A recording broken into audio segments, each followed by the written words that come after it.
नन्दन व्रज जनरञ्जन यमुनतीरवनचारी यशोदानन्द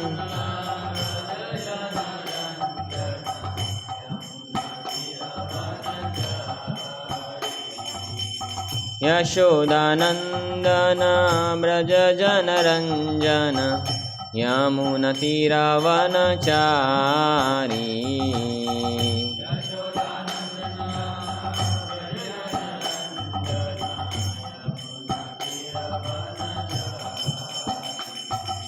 जय राधा माधव कुंज बिहारी गोपीजनवल्लभ गिरिवरधारी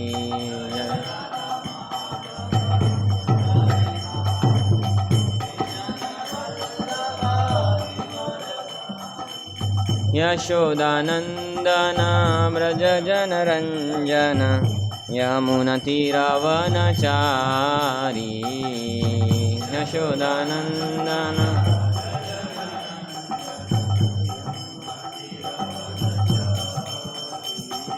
हरे कृष्णा कृष्णा कृष्णा हरे हरे हरे राम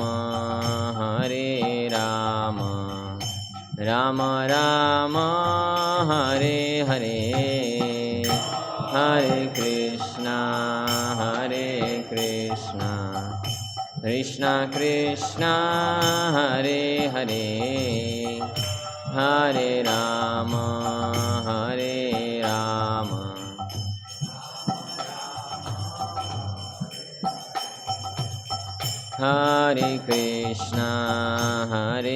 कृष्णा कृष्णा कृष्णा हरे हरे हरे राम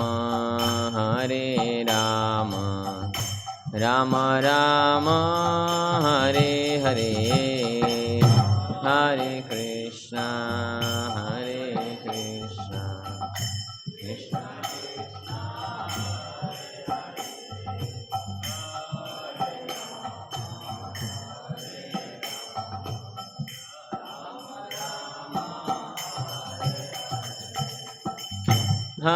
कृष्णा हरे Krishna Krishna Krishna Hare Hare Hare Ram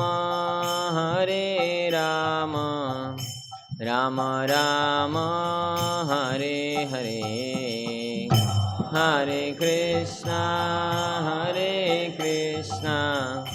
Krishna Krishna Hare Hare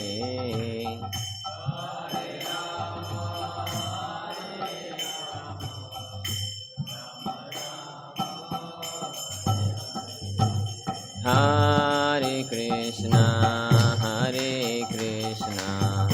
Krishna Krishna Hare Hare Hare Ram Ram Ram Hare Hare Hare Krishna Krishna Krishna Hare Hare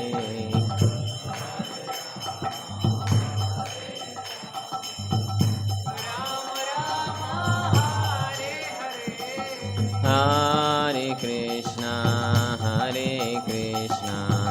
Krishna Krishna Hare Hare Hare Ram Ram Ram Hare Hare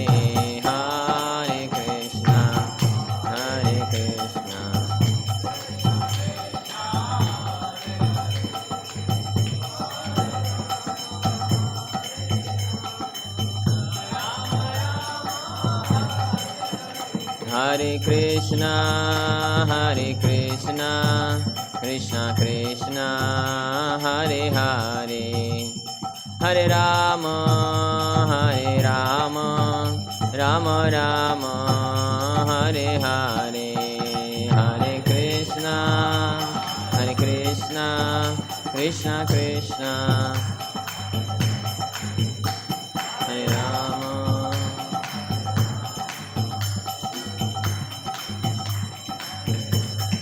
Hare Krishna,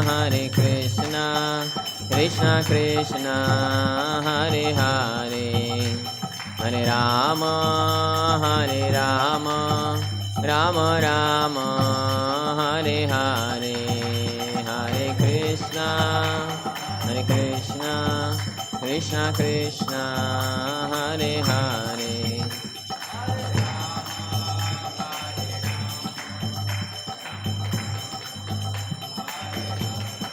Jaya Radha Gopinath Shri Radhe Jaya Radha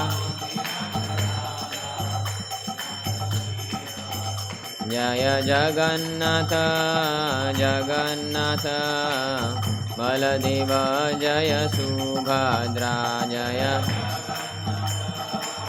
Jagannatha Baladeva Jaya Gauranitai Jaya Gauranitai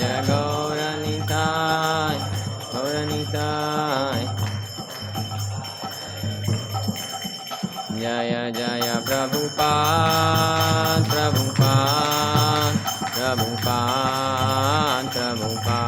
Jaya Jaya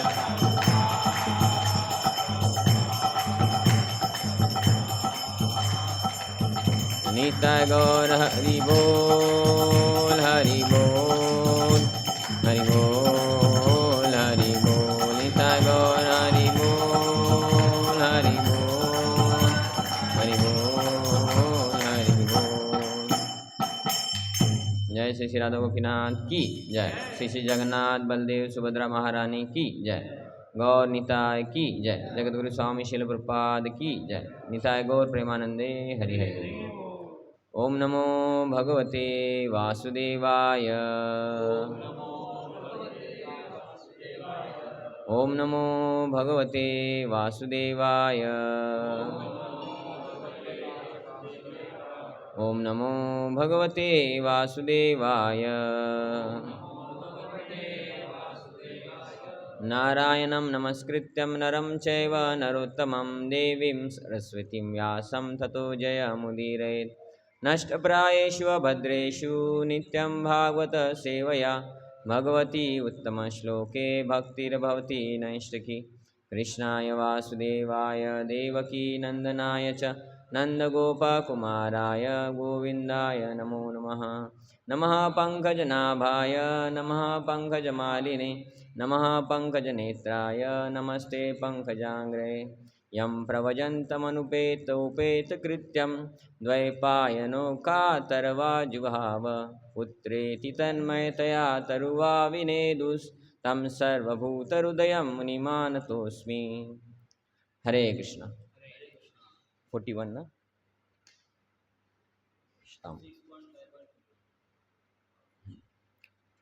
हरे कृष्ण। तो आप सभी का हार्दिक स्वागत है इस प्रातःकालीन श्रीमद् भागवतम कक्षा में। तो आज का जो श्लोक है वो है स्कंद 6 अध्याय है 5वां अध्याय का नाम है प्रजापति दक्ष द्वारा नारद मुनि को श्राप और श्लोक क्रमांक है 41। तो इस श्लोक में 2 जोड़ अक्षर है। पुमान उसको ऐसा गाना है किधर पुमान विषय तीक्षताम ऐसा गाना है पुमान विषय तीक्षताम। एक और जोड़ अक्षर निर्विद्यते स्वयं तस्मान्न तथा भिन्न दिह परे ऐसा है। ठीक है। नानुभूय न जानाति पुमान विषय तीक्षतात् निर्विद्यते स्वयं तस्मान् तथा भिन्नधि परे। सॉरी तस्मात् न तथा वो जोड़ अक्षर को डिफरेंस करना है। तस्मान न तथा ऐसा है। पुमान विषय तीक्ष्णता नानुभूय न जानाति पुमान विषय तीक्ष्णता निर्विद्यते स्वयं तस्मान् न तथा भिन्नधि परे। नानुभूय न जानाति पुमान् विषयतिक्षताम् निर्विद्यते स्वयं तस्मान् न तथा भिन्नधि परे। ठीक है, आप में से। नानुभूय न जानाति पुमान् विषयतिक्ष्णताम् निर्विद्यते स्वयं तस्मान् न तथा भिन्नधि परे। नानुभूय न जानाति पुमान् विषयतिक्ष्णताम् निर्विद्यते स्वयं तस्मान् न तथा भिन्नधि परे। नानुभूय न जानाति पुमान् विषयतिक्ष्णताम् निर्विद्यते स्वयं तस्मान् न तथा भिन्नधि परे। ठीक है, शब्दार्थ, अनुवाद और तात्पर्य। 22 डिवाइन ग्रेस ऐसी भक्तिदान स्वामी शिल प्रभुपाद जी के द्वारा। शिल प्रभुपाद की जय। शब्दार्थ: न नहीं, अनुभूय अनुभव करके, न नहीं, जानाति जानता है, पुमान पुरुष, विषय तीक्ष्णता भौतिक भोग की तीक्ष्णता, निर्विद्यते कट जाता है, स्वयं स्वयं, तस्मात् उससे, न तथा उस तरह का नहीं, भिन्नधि बदली हुई बुद्धि वाला, परेहे अन्य द्वारा। अनुवाद: निसंदेह भौतिक भोग ही सुख सभी दुखों का कारण है, किंतु कोई इसे तब तक नहीं छोड़ पाता जब तक वह स्वयं यह अनुभव नहीं कर लेता कि यह कितना कष्टप्रद है। इसलिए मनुष्य को तथाकथित भौतिक भोग में रहने देना चाहिए, साथ ही साथ उसे इस मिथ्या भौतिक सुख के कष्ट का अनुभव करने के लिए ज्ञान में प्रगति करते रहने देना चाहिए। तब अन्यों की सहायता के बिना ही वह भौतिक भोग को घृणित पाएगा। जिनके मन अन्यों द्वारा परिवर्तित किए जाते हैं वे उतने विरक्त नहीं होते जितने कि निजी अनुभव वाले व्यक्ति।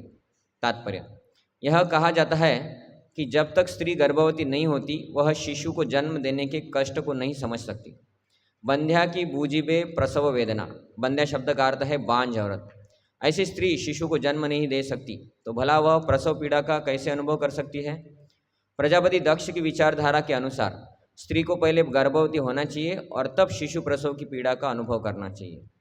तब यदि वह बुद्धिमती है तो वह पुनः गर्भवती नहीं होना चाहिए, किंतु वास्तव में यह तथ्य नहीं है। यौन सुख इतना प्रबल होता है कि स्त्री गर्भवती हो जाती है और शिशु जन्म के समय कष्ट पाती है, किंतु अपने इस अनुभव के बावजूद वह पुनः गर्भवती होती है। प्रजापति दक्ष की विचारधारा के अनुसार मनुष्य को पहले भौतिक भोग में अपने को लिप्त करना चाहिए, जिससे ऐसे भोग के कष्ट का अनुभव करने के बाद वह स्वतः विरक्त बन जाएगा। किंतु भौतिक प्रकृति इतनी प्रबल है कि मनुष्य पग पग पर कष्ट भोगने पर भी भोग करने के अपने प्रयासों को बंद नहीं करेगा। तृप्तन्ति नेह कृपणा बहु दुख भाजा। ऐसी स्थिति में जब तक नारद मुनि जैसे भक्त की या गुरु शिष्य परंपरा में उनके सेवक की संगति प्राप्त नहीं होती, मनुष्य की सुप्त वैराग्य भावना को जागृत नहीं किया जा सकता। यह तथ्य नहीं है कि चूंकि भौतिक भोग में अनेक कष्टप्रद स्थितियां निहित होती है, इसलिए मनुष्य स्वतः विरक्त हो जाएगा। मनुष्य को नारद मुनि जैसे भक्त के आशीर्वाद की आवश्यकता होती है, तभी वह भौतिक जगत के प्रति अपनी आसक्ति से विरक्त हो सकता है। कृष्ण भावना आंदोलन के तरुण तरुणियों ने भौतिक भोग की भावना का परित्याग किसी अभ्यास से नहीं किया, अपितु श्री चैतन्य महाप्रभु एवं उनके सेवकों की कृपा से किया है। ओम ज्ञानतिमिरन्धस्य ज्ञानाञ्जनशलाकया चक्षुरुन्मीलितं येन तस्मै श्रीगुरुवे नमः। श्रीचैतन्यमनोभीष्टं स्थापितं येन भूतले स्वयं रूपः कदा मह्यं ददाति स्वपदान्तिकं। वन्देऽहं श्रीगुरो श्रीयुतापदकमलं श्रीगुरून् वैष्णवां च श्रीरूपं सागरजातं सहगना रघुनाथान्वितं तं सजीवं साद्वैतं सावधूतं परिजनसहितं कृष्णचैतन्यदेवं श्रीराधाकृष्णपादान् सहगना ललिता श्रीविशाखान्वितां च नमां विष्णुपादाय कृष्णपृष्ठाय भूतले श्रीमते भक्तिवेदांत स्वामिनिति नामिने नमस्ते सारस्वते देवे गौरवाणी प्रचारिणे निर्विशेष शून्यवादी पाश्चात्यदेशतारिणे नमो महावदन्याय कृष्ण प्रेम प्रदायते कृष्णाय कृष्ण चैतन्य नामिने गौरतुषे नमः।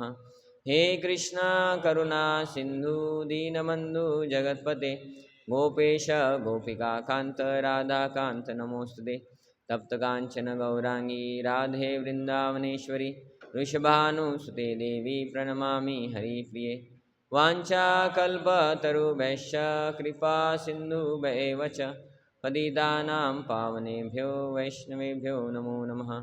जय श्री कृष्ण चैतन्य प्रभु नित्यानंद श्री अद्वैत गदाधर श्रीवासादि गौरभक्तवृंद हरे कृष्णा कृष्णा कृष्णा हरे हरे हरे राम राम राम हरे हरे मूकं करोति वाचालं पङ्गुं लङ्घयते गिरिं यत्कृपातमहं वन्दे श्रीगुरुदीनतारिणं। हरे कृष्ण। तो आप सभी का फिर से एक बार हार्दिक स्वागत है और आप मुझे आशीर्वाद दीजिए कि इस विषय के ऊपर हम परंपरा में कुछ चर्चा कर सकें। हरे कृष्ण। तो चर्चा करने से पहले मेरा प्रश्न है, अभी ये किसने बोला है? दक्ष प्रजापति। और क्या बोल रहे हैं दक्ष प्रजापति? मैं आपको बता दूँ ये क्या बोल रहे हैं, आप बताइए सही है या गलत है ना? आपको समझ ही आया होगा। तो दक्ष प्रजापति बोल रहे हैं कि किसी को ट्रेनिंग देने की ज़रूरत नहीं है, अपने आप मनुष्य ऐसे ही भौतिक जीवन में कष्ट भोगेंगे, एंजॉय करेंगे, कष्ट भोगेंगे और अपने आप लोग विरक्त बन जाते हैं। तो ये सही है क्या? है ना कि अपने आप बस सुख भोगने दो लोगों को, खुद होके जाके प्रचार मत करो, ऐसा बोल रहे ना कि अन्यों की सहायता के बिना ही वो भौतिक भोग को ग्रहित पाएगा। एक दिन ऐसा आएगा आपको प्रचार करने की जरूरत नहीं, वो खुद आके आपके पास आएगा, बोलेंगे प्रभु जी जीवन का लक्ष्य क्या है। तो ये धारणा किसका है? हाँ, हिज ग्रेस, है ना। तो दक्ष प्रजापति का ये धारणा है। तो ये धारणा हो सकता है कुछ भी हो जाए, लेकिन ये ऐसा क्यों बोल रहे हैं? और किसको बोल रहे हैं? नारद मुनि को। क्यों बोल रहे हैं? हाँ, तो बच्चे ब्रह्मचारी ना बने इसलिए नहीं बोल रहे हैं। ऑलरेडी पहले 10,000 पुत्र हरियश्वस, उनको ब्रह्मचारी बना दिया उन्होंने। बना दिया क्या मतलब? बस एक कथा बताई थी रूपक कि एक राज्य है, उसमें एक राजा है, उसकी एक पत्नी है, ऐसा वैसा बस हो गया। और नारद मुनि चले गए, उन्होंने निष्कर्ष निकाला कि हमें वैराग्य धारण करना चाहिए, है ना। क्योंकि उधर शब्द आता है कि वो मुक्ति के लेवल पे चले गए थे, भक्ति का तपस्या करते करते। मतलब तपस्या करके आप मुक्ति के लेवल पे जाएंगे लेकिन भक्ति प्राप्त नहीं होगा। तो नारद मुनि जाके बोली ये अभी बहुत एलिवेटेड हो गए रिनंसिएशन में, वैराग्य में, इनको बस अभी थोड़ा भक्ति देना है तो ये तुरंत भक्ति में आ जाएंगे। इनका केस कैसा है? तो चतुष कुमार जैसा।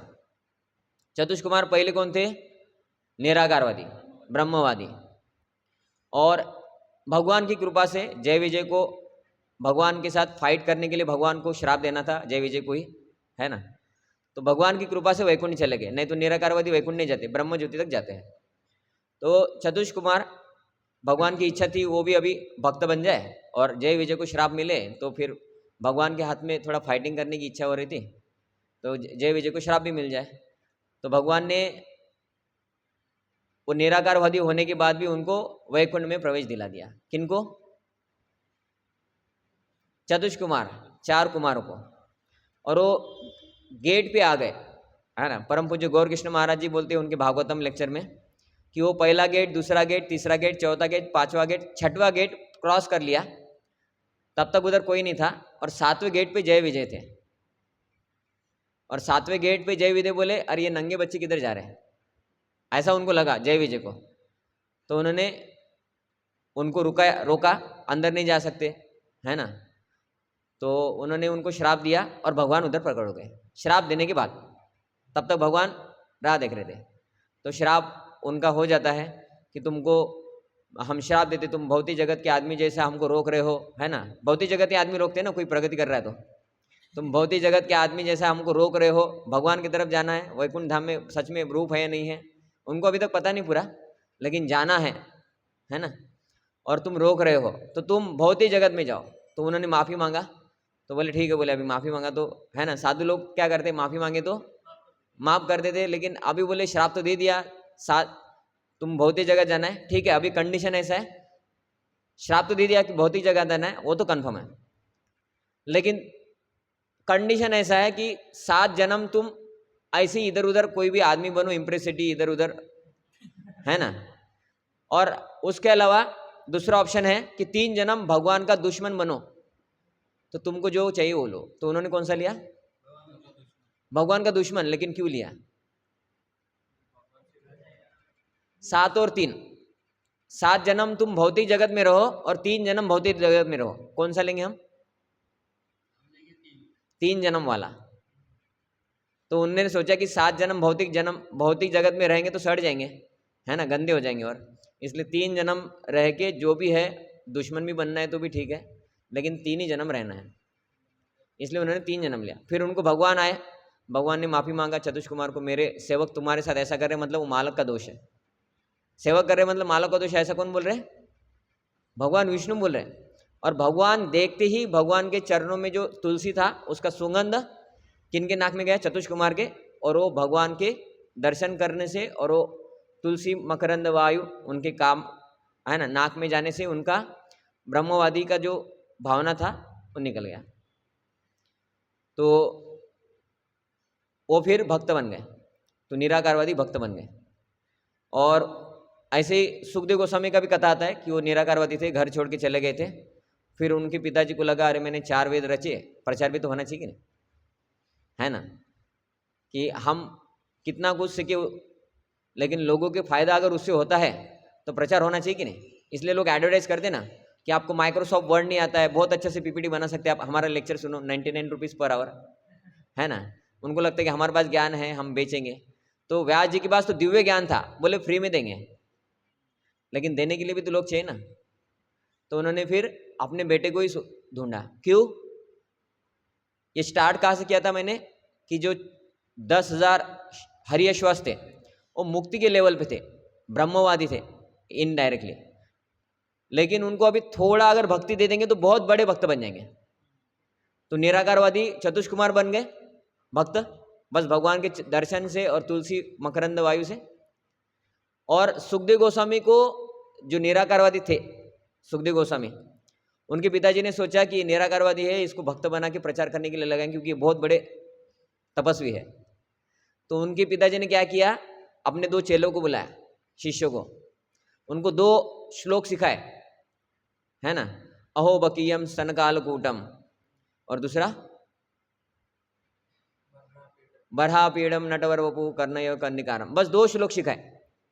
बोले मेरा बेटा किधर चला गया छोड़ के, मुझे पता नहीं, क्योंकि वो ब्रह्मवादी था, भौतिक जगत में पहले आने को ही तैयार नहीं था। बोले भौतिक जगत में नहीं थी, इसलिए माँ के पेट में 16 साल पहले रह गए। भौतिक जगत में आएंगे तो भौतिक जगत 7 और 3, है ना, जय विजय भी सोच रहे थे ना। तो निराकारवादी इतने लेवल के रहते, उनको भी समझता कि भौतिक जगत क्या है, दुखालय, लेकिन भगवान को नहीं समझते। इसलिए 16 साल तक सुखदेव गोस्वामी पेट में ही रहे, मतलब भौतिक जगत में आना ही नहीं है, असत्संग रहता इधर। लेकिन फिर व्यास जी बोले नहीं तुम आ जाओ, तुमको माया टच नहीं करेंगे। तो सुखदेव गोस्वामी बाहर है, आए तो बोले घर में नहीं रहना है, विरक्त हो गए, जेल जंगल में चले गए। तब जाके ये श्लोक बोला था, यम प्रवजंतम अनुपेत उपेत कृत्य। ऐसे सुखदेव गोस्वामी को हमारा नमस्कार, है ना, जिनको व्यास जी ने आवाज दिया, लेकिन वो सुखदेव गोस्वामी वापस नहीं आए, जंगल में चले गए, क्योंकि कौन थे, बहुत बड़े वैरागी। तो ये 2 श्लोक बोले बस व्यास जी के शिष्यों ने, और सुखदेव गोस्वामी के लगा अरे भगवान ऐसा है तो मैं क्या फालतू निराकारवाद के पीछे पड़ा हूं। अगर भगवान ऐसे है कि पुतना विष पिलाने आई, उसको भगवान ने धात्री बनाया भौतिक धाम, भौतिक जगत से निकाल के भगवान के डायरेक्ट आध्यात्मिक जगत में। और ऐसे भगवान का नटवर क्या स्टार्टिंग है, वरहा पीड़म नटोरोपो। ऐसे भगवान का अगर सुंदर रूप है तो मैं निराकार रूप में क्यों फ्रस्ट्रेट हो रहा हूँ? क्योंकि निराकार वाले आगे आगे जाके क्या बोलते हैं, समासा ही नारायण सेवा है। क्योंकि फ्रस्ट्रेट हो गया, अभी सेवा करने के लिए कुछ नहीं है, तो बोलते हैं अभी जो आकार वाले हैं ना उनका सेवा करो, समाज सेवा करो। तो फिर उनको समझा कि अरे नहीं, भगवान का भी आकार है। वो वापस आ गए पिताजी के पास, बोले और बताओ वो आकार वाले भगवान की तरफ मुझे जाना है। तो फिर उनको श्रीमद् भागवतम बताया व्यास जी ने, और फिर वो व्यास जी का श्रीमद् भागवतम बताने के बाद वो साकारवादी बने। तो पॉइंट क्या था, ये हरियश्वश ये भी बहुत ऊंचे लेवल के तपस्वी बन गए थे।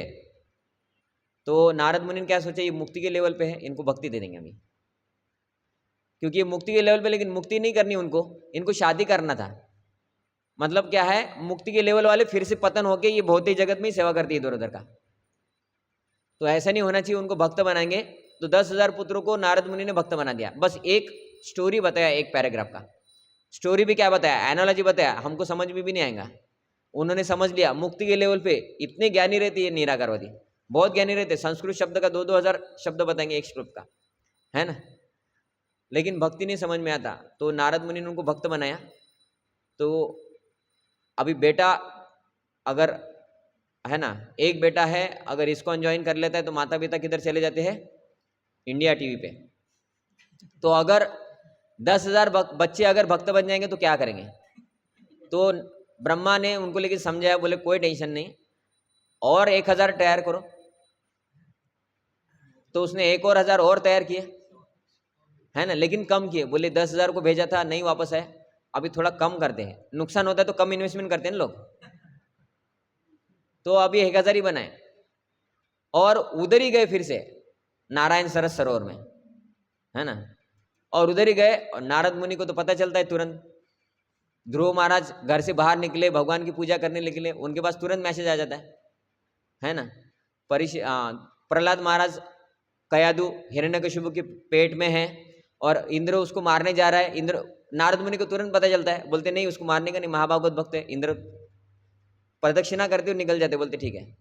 नारद मुनि को सब पता चल जाता है ना। फिर नारद मुनि जाके कुछ ना कुछ करते हैं। तो नारद मुनि को पता चल गया कि अरे दूसरा 1,000 का सेट आ गया है, IYF प्रीचिंग करना ही पड़ेगा उस कॉलेज में जाके, सॉरी उस तालाब में जाके, नारायण सरस नाम के।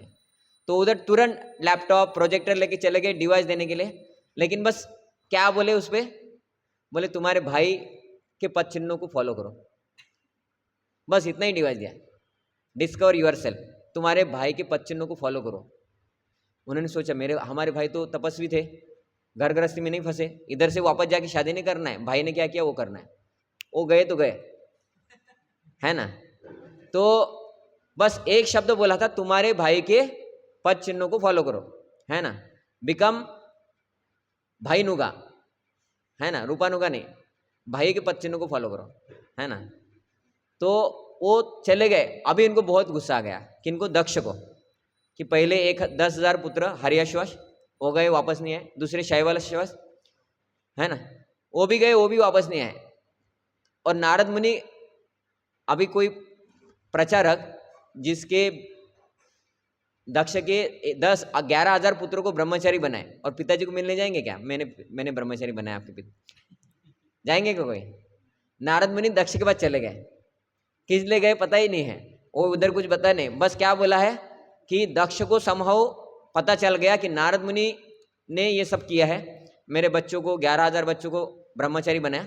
और नारद मुनि जाके दक्ष को मिलने जाते हैं, है ना। नारद मुनि का, है ना, वैष्णवर क्रिया मुद्रा विज्ञान बुझाए, विद्वान लोग भी नहीं समझ पाते कि नारद मुनि क्यों चले गए अभी उधर, फालतू में श्राप खाने के लिए। अध्याय का नाम ही है प्रजापति दक्ष द्वारा नारद मुनि को श्राप। और नारद मुनि को सब पता रहता है भविष्य। नारद मुनि को ये पता था कि कयादु के पेट में महाभागवत है, प्रहलाद। तो नारद मुनि को पता नहीं था कि इधर श्राप मिलेगा करके, है ना। नारद मुनि को पता नहीं था श्राप मिलेगा करके। तो नारद मुनि त्रिकालदर्शी है ना, नारद मुनि को सब पता रहता है। तो नारद मुनि फिर भी दक्ष के पास गए कि दक्ष को पता चल गया, लेकिन वो श्राप कैसे देगा, तो मैं खुद जाता हूँ, है ना। और फिर अभी दक्ष ये बोल रहा है, और इसके ये 42 और 43 में वो श्राप देते हैं, तुमने मेरे पुत्र को मुझसे एक बार विलग कर दिया, किंतु मैं तुम्हें शाप देता हूँ कि तुम्हारा कभी भी निवास स्थान न रहो, तुम्हारा कभी भी कहीं किधर आश्रम ना बने, तुम घूमते रहो, है ना। तो ये एक 41, 42, 43 में श्राप देंगे, इसलिए 42 में श्राप दिया, इसलिए चैप्टर का नाम ही है दक्ष प्रजापति द्वारा नारद मुनि को श्राप। लेकिन श्राप देने से पहले दक्ष प्रजापति अपना फिलोसफी भी बता रहे कि नारद मुनि को क्या बोल रहे हैं, तुमको जो लगता है तुम्हारे ब्रेन में जो है वो गलत धारणा है कि प्रचार करके भक्त बनाओ, टेंशन मत लो, अपने आप लोग भक्त बन जाएंगे। देखो बोले 90% लोग अपने आप विरक्त होकर भक्त ही तो बन रहे हैं, इस्कॉन मंदिर ही तो ज्वाइन कर रहे हैं, ऐसा है क्या। प्रजापति दक्ष का बोल रहा है, नारद मुनि का कंसेप्ट क्लियर कर रहा है, उसको लग रहा है कि नारद मुनि का कंसेप्ट क्लियर नहीं है, कि तुमको लग रहा है कि अरे बच्चों को ब्रह्मचारी बनाना है, ज्ञान ही देना है, वैरागी बनाना है, बचपन से ही तुम्हारा कंसेप्ट क्लियर नहीं है, बैठो तुम, मैं तुम्हें भागवत कथा देता हूँ। और नारद मुनि को कंसेप्ट क्लियर कर रहा है दक्ष प्रजापति, क्या कंसेप्ट क्लियर कर रहे हैं, गलत सिद्धांत सिखा रहे हैं कि तुमको लगता है कि लोगों को प्रचार करके विरक्त बनाना है, ऐसा नहीं होता। बोलते हैं अपने आप लोगों को बोलो एंजॉय करो, वो एंजॉय कर करके ये भौतिक जगत दुखालय, मुझे पता है, दक्ष क्या बोल रहे हैं, मुझे पता है भौतिक जगत दुखालय है, लेकिन ऐसे ही किसी को प्रचार मत किया करो, उनको उनका भोग करने दो, जो जो कर रहा है उसको करने दो, और भोग भोगेंगे कष्ट पाएंगे, भोग भोगेंगे कष्ट पाएंगे, फिर अपने आप उनका बुद्धि जागृत हो जाएगा और वो बोलेंगे कि जीवन का उद्देश्य क्या है, अपने आप विरक्त हो जाएंगे। और तुम जानबूझ के उन लोगों को अपना ज्ञान दे के विरक्त बना रहे हो, है ना। वो बोले कि तब अन्यों की सहायता के बिना ही वह भौतिक भोग को घृणित पाएंगे, किसी की सहायता करने की जरूरत नहीं है कि दुखालय बताना है, वो अपने आप समझ लेंगे। हमको समझा था क्या, है ना। अभी बड़े बड़े लोग हैं, करोड़ों के बंगलों में रहते हैं, है ना, उनको समझ में आया क्या, एंजॉय तो कर रहे हैं ना। ठीक है, गरीबों को समझ में आया होगा, गरीबों के बाद ज़्यादा दुख आता है तो उनको समझ में आएगा। ठीक है, गरीब अमीर नहीं तो मिडिल क्लास वाले, आया क्या किसी को, तो अपने आप नहीं आता। लेकिन ये अपना खुद का नया फिलोसफी तैयार कर रहे हैं, परंपरा तैयार कर रहे हैं, गलत धारणा आना, है ना। तो एक और चारवाक मुनि भी है ऐसे एक, है ना, वो तो नास्तिक मुनि है, लेकिन मुनि नाम है उनका, है ना।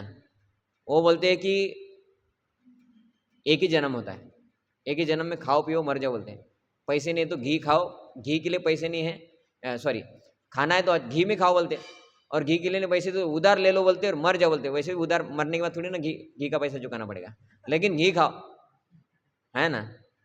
वो बोलते कि भस्मीभूत से देह से कृदा पूर्ण आगमन भवेत, स्टार्ट कहते हैं, हाँ, यावत जीवेत सुखम जीवेत, जितना जीवन जीना है सुख में जियो, ऋणम कृत्वा, अरे कर्जा ले लो, घीतम पीवेत, घी पियो, लेकिन, है ना। भस्मीभूत से देव से, ये देह एक बार मर जाओगे तो भस्म हो जाएगा, कुतः पुनरागमन भवेत, वापस थोड़ी ना आने वाले, कौन आने वाला वापस, कौन आए बताओ। तो ये नास्तिक मुनि है, उनका भी अलग फिलोसफी है। तो ये लोगों का अलग अलग फिलोसफी लिए अलग अलग लोग आते हैं और नया नया फिलोसफी बताते हैं कि हम निराकारवादी है, हम भी भगवान हैं, तुम भी भगवान हो, या शंकर जी भगवान है, या हनुमान भगवान है, या और कोई दूसरे ही भगवान है ना।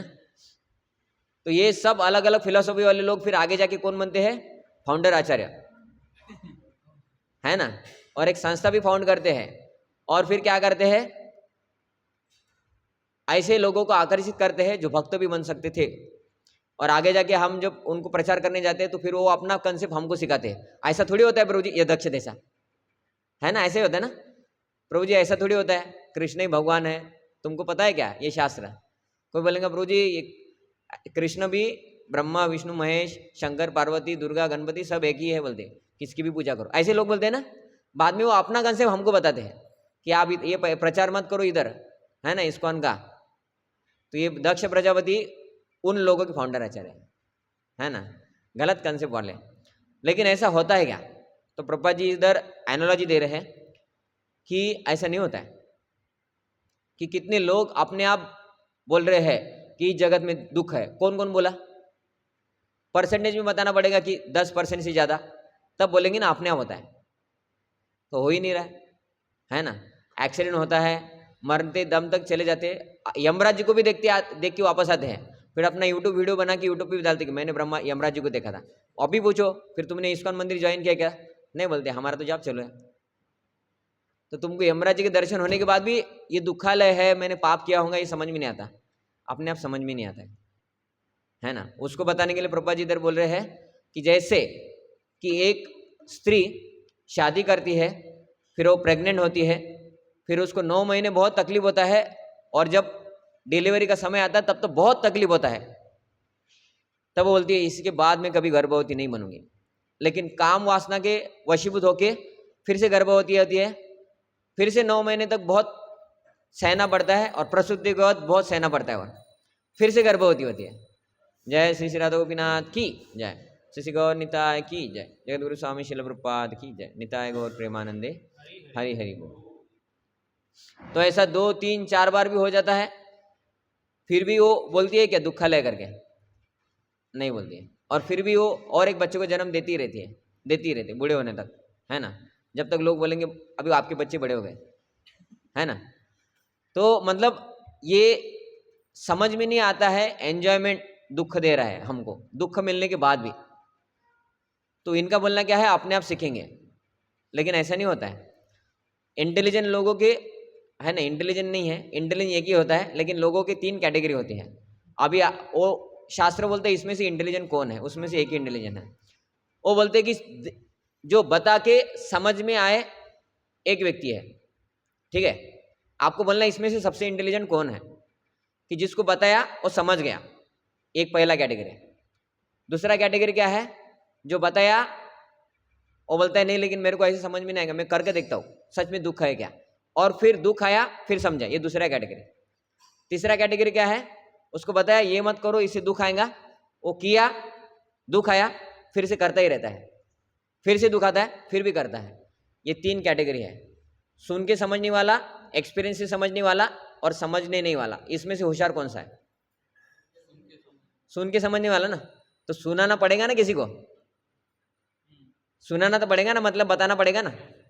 तो प्रचार इंपॉर्टेंट है। ये दक्ष प्रजापति को पता ही नहीं है, क्योंकि लोग देख के बोलते हैं कि ये करना चाहिए, और फिर एक्सपीरियंस आता है कि इससे दुख आता है, लेकिन समझते ही नहीं है। उनको डायरेक्ट जाके बताओ तो भी नहीं समझते हैं, लेकिन बताना तो पड़ेगा ना। इंटेलिजेंट लोग भी होंगे ना थोड़े बहुत। इसलिए ये दक्ष प्रजापति जो बोलते हैं कि अपने आप वैराग्य आता है, ऐसा होता ही नहीं है किधर। उल्टा बताने के बाद भी वैराग्य नहीं आता है, ऐसा होता है ना। कितना बताओ, है ना। सब शास्त्र पढ़ ले बोलते हमने, है ना, ऐसे भी रहते ना, है ना। हमारा घर एक खुद का भी मंदिर भी रहता है, कभी कभी खुद का मंदिर रहता है, उसमें भी 1 अल्टर 2 अल्टर सब रहता है, लेकिन वैराग्य आता ही नहीं है। क्योंकि सब पता है राधा कृष्ण भगवान है, उनकी पूजा करनी चाहिए, भोग लगाना चाहिए, माखन मिश्री भगवान को पसंद है ना। राधा ऐसी है, राधा वैसी है, रासलीला क्या की भगवान ने, सब पता है। हमने बहुत सारे भागवत सुने हैं, है ना। तो माला शुरू किया क्या, विरक्ति आई क्या, है ना, लहसुन प्याज छोड़े क्या, वो छोड़ने की क्या जरूरत है ना। अगर माला करने के लिए लहसुन प्याज छोड़ना पड़ता है तो हम लहसुन प्याज नहीं छोड़ेंगे, माला भी नहीं करेंगे, पाप नहीं लगेगा ना। सब शास्त्र पढ़े हमने, है ना। तो फिर ये सब क्या होता है, ये लोग अपना अपना नया फिलोसफी तैयार करते हैं, और उससे फिर अपसंप्रदाय शुरू होते हैं। हाँ, एक राउंड खाएंगे तो प्याज लहसुन चलता है ना। तो ये सब क्या है, सिद्धांतों में भ्रष्टाचार, ऐसा बोलते सच्चिदानंद प्रभु, है ना। तो ये सब अपसिद्धांत, ये वो अपने हिसाब से कुछ भी बोलना, तो इससे क्या होता है, फिर वो लेवल ना फॉलो करने वाले लोग बोलते ये ही सिद्धांत है, और वो आगे प्रचार करते कि यही सिद्धांत है, चलता है प्रभु जी, है ना, ऐसा हो जाता है। ठीक है, तो आगे जाके प्रभुपाद जी बोल रहे हैं कि इसके लिए भक्तों की बहुत जरूरी है। भक्तों का अगर संग प्राप्त होगा, भक्त हमें कुछ बताएंगे, तब जाके हो सकता है कि हम अगर इंटेलिजेंट है पहला क्लास तो हम सुधर जाएंगे, हम अगर दूसरा क्लास है तो भी ठीक है, कि एटलीस्ट पहले एक्सपीरियंस कर लेंगे, दुख आएगा, फिर बोलेंगे प्रभु जी आपने बोला था लेकिन अभी हमें समझ में आ गया। लेकिन तीसरा क्लास वाले समझेंगे नहीं, लेकिन बताना इंपॉर्टेंट है। तो इधर वो बोल रहे कि इस कृष्ण भावनामृत आंदोलन में जितने भी तरुण तरुणियाँ, है ना, बच्चे बूढ़े, प्रभुपाद जी के वक्त ज़्यादा शायद तरुण तरुणियाँ है, इसलिए प्रभुपाद जी बोले तरुण तरुणियाँ, अभी बच्चे बूढ़े भी है ज़्यादा, है ना हमारे इसमें। तो जितने भी भक्त है अभी इस्कॉन में, वो सब कहाँ से सीखे हैं, तो प्रभुपाद जी बोलते हैं कि ये स्वयं, है ना, भौतिक भोग की भावना का परित्याग किसी अभ्यास से नहीं सीखे, मतलब हम अभ्यास करके नहीं सीखे क्या? वो बोलते चैतन्य महाप्रभु एवं उनके सेवकों की कृपा से सीखे हैं। ये सब कुछ चैतन्य महाप्रभु की कृपा है कि वो कृष्ण चैतन्य महाप्रभु बन के आया और ये कृष्ण भावनामृत आंदोलन दिया, ये हरे कृष्ण महामंत्र दिया, तब जाके इतना प्रचार हो रहा है। और वो जो लोग प्रचार कर रहे हैं वो चैतन्य महाप्रभु के फॉलोअर है, गौड़ीय है, तब वो चैतन्य महाप्रभु के फॉलोअर है और सही सिद्धांत दे रहे, तब जाके प्रचार हो रहा है ना। तो प्रभुपाद जी खुद को भी श्रेय नहीं दे रहे क्या कि मैंने प्रचार किया? बोल रहे क्या बोल रहे हैं? चैतन्य महाप्रभु की कृपा से और उनके फॉलोअर्स है ना, उनकी कृपा से ये सब हो रहा है। और एक जगह प्रभुपाद जी उनके क्लास में ऐसा बोलती भी है कि मैं भी बहुत सारे लोगों को भक्त बनाया, प्रभुपाद जी बोलते हैं, है ना। तो उनके माता पिता भी मुझे श्राप दिए कि तुम एक जगह नहीं रह सकते, ये आगे जाके आएगा श्राप, इसलिए मैं घूमते ही रहता, बोलते ऐसा प्रभुपाद जी बोलते हैं। ये दक्ष प्रजापति श्राप देंगे नारद मुनि को कि तुम एक जगह पे नहीं रह सकते, क्योंकि तुम एक जगह पे रह गए तो किसी के पहले 10,000 पुत्र आते, तुम उनको भक्त बनाते हो, फिर कोई और प्रयत्न करता है 1000 पुत्र भेजते हैं, उसको भी तुम भक्त बनाते हो। इसका मतलब क्या है? तुम एक जगह पे रहेंगे तो फिर से दूसरे पुत्र को भक्त बनाएंगे, इसलिए तुम एक जगह पे मत रहो।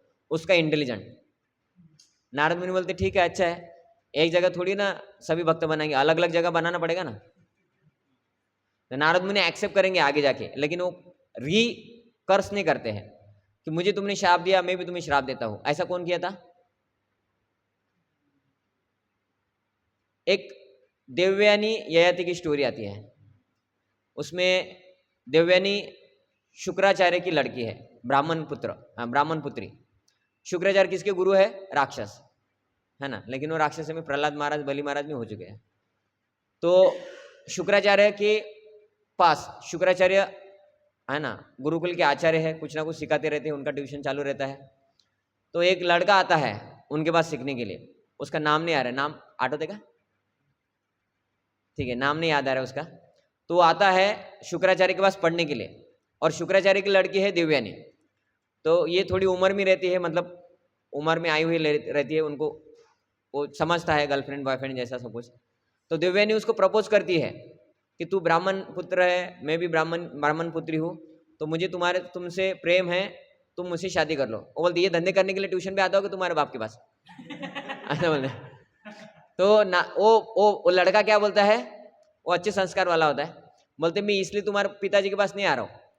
तो वो श्राप देती है, तो बोलते तुम मेरे साथ शादी कर लो, नहीं तो तुम जिस कारण की वजह से ये ट्यूशन लगाए हो, विद्या प्राप्त करने के लिए आते हो, ये विद्या तुमको काम में ही नहीं आएगी जब तुम्हें जरूरत पड़ेगी।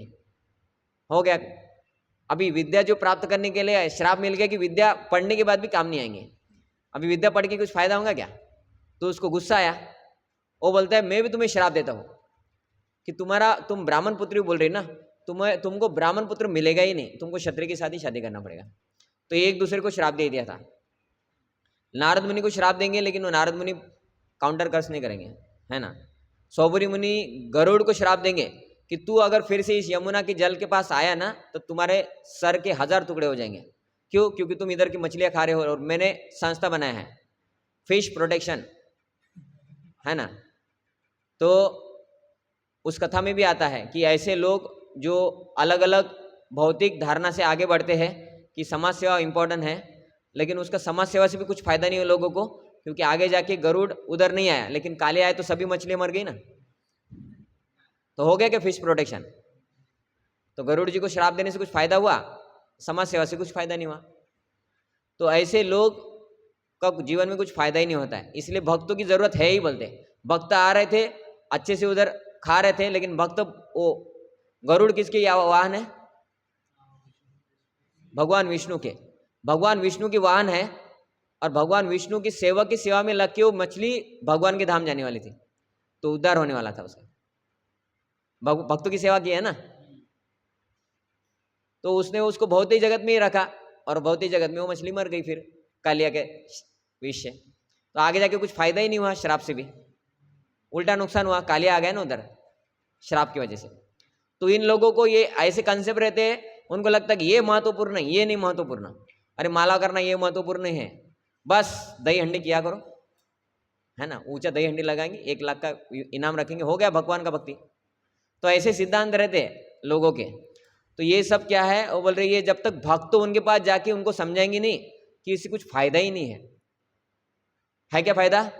नहीं है। जो भक्ति के कंसेप्ट के अलावा कंसेप्ट है उससे लोगों का कुछ फायदा ही नहीं है। इसलिए वो जो बोल रहा है कि अपने आप वैराग्य तैयार होगा, इसका कुछ फायदा नहीं है। भक्तों की जरूरत है, ऐसा चैतन्य महाप्रभु के भक्तों की जरूरत है, उसमें भी ऐसा प्रभुपाद जी बोल रहे हैं कि भक्तों की जरूरत है। तो बहुत सारे भक्त है ना, फिर इस कृष्ण भक्त बहुत सारे हैं, लेकिन परंपरा में है क्या? तो उसके लिए प्रभुपाद जी बोल रहे चैतन्य महाप्रभु के फॉलोअर्स की जरूरत है। क्यों? क्योंकि चैतन्य महाप्रभु ने जो गौड़ीय वैष्णव संप्रदाय शुरू किया है, वो जो ज्ञान है वो लोगों को डायरेक्ट कृष्ण प्रेम दे सकते हैं, एक ही जन्म में नहीं।